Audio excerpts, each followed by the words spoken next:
જ્યાં આ ત્રણે ત્રણ જગ્યા ભગવાન શ્રી કૃષ્ણની વાલામાં વાલી જગ્યા. એક રમણ રેતી,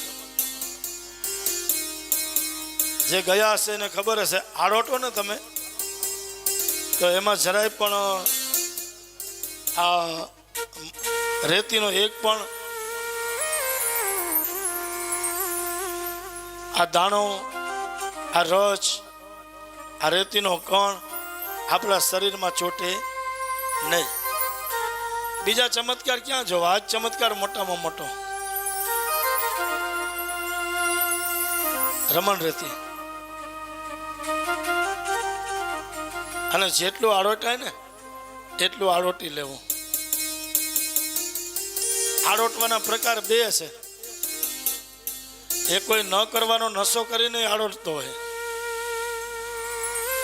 ન પીવાની વસ્તુ પીને આડોટતો હોય.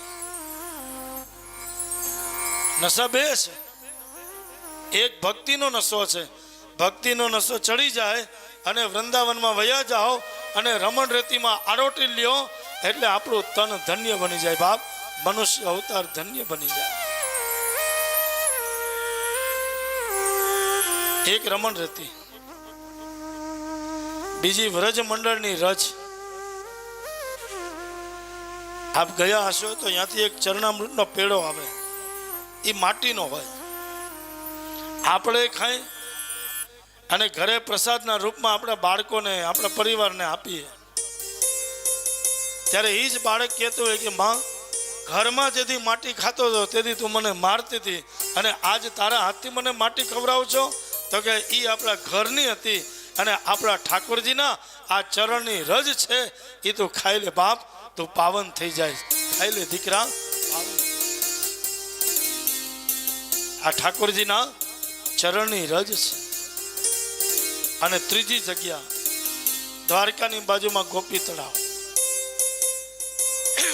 જ્યાં સમૂહમાં સૌ ગોપીઓએ પ્રાણ ત્યાગ્યા છે કૃષ્ણના વિરહમાં.